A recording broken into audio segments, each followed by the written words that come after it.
Hello, and welcome to Coaching Corner with me, Tracy Forsyth. And today's subject is how to approach career transition.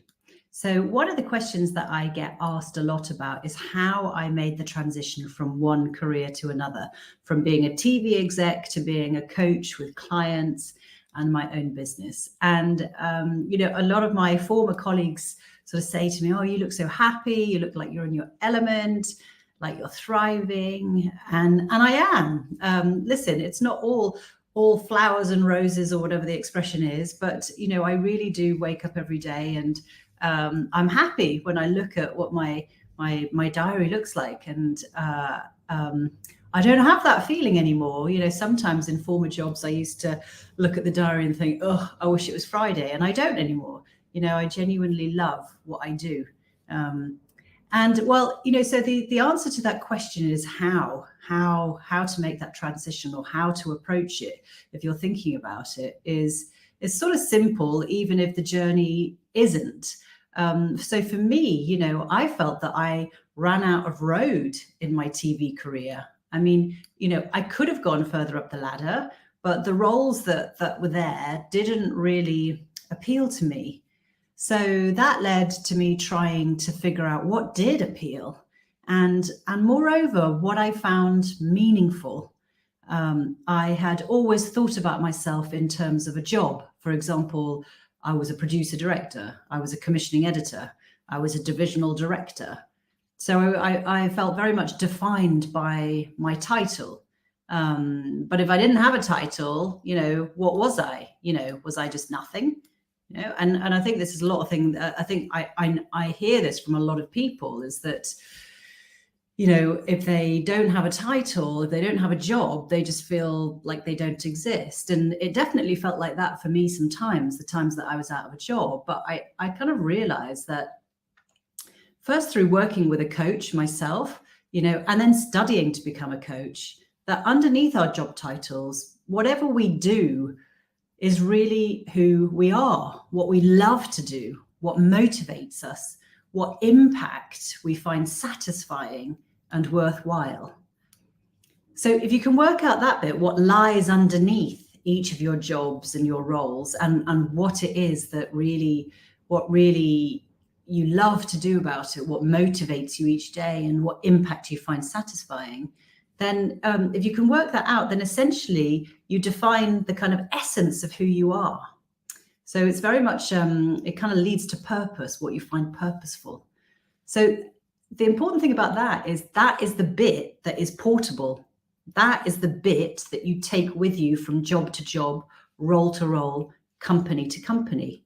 So if you look back at jobs where you were incredibly happy, it's very likely you were doing these things, the things that bring you to life, that spark joy, that you find meaningful. And conversely, if you look back at jobs where you're demotivated or bored, or, those things will be missing. So when you think about approaching career transition, going from one job to another job, or one field to an entirely different field, like I did, then work on these questions. One, what do you love to do? Sort of what sparks joy? What is it that you love doing? The actual nitty gritty. So don't just say, oh, well, I love producing film. Get down to the nitty gritty. What is it about producing film that you really, really love? Which bits of it? Is it, making things happen? Is it like connecting people? What is it that you really love to do?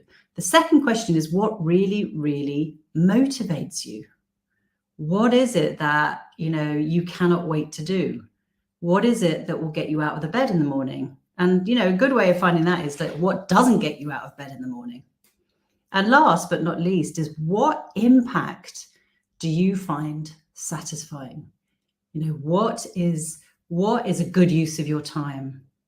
When you think about when you think about your achievements in life, what is it that you're most proud of? What is the impact that you had? So what is it in terms of like what you're doing and the impact that it has that you find satisfying? So define those three things: what you love to do, what motivates you, and what impact you love and find meaningful. Define those three things, and you have the very, very good basis for evaluating how to approach career transition, because then you can look for roles, worlds, fields where you get to do those things and have that impact. So as always, if you need any help clarifying this, if you need a sounding board, if you need a partner, then give me a call, direct message me for details about one-to-one coaching. It's not always easy to make that career transition. You know, I didn't say it was easy, but it's a start. If you have that foundation, then it's a really, really good basis. That's where I started. And that's how I ended up here, happy, thriving, you know, and having an impact that I find incredibly satisfying and worthwhile.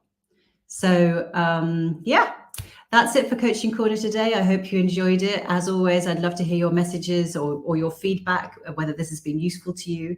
And I'll leave you with my words: be fearlessly you. It takes work, but it's worth it.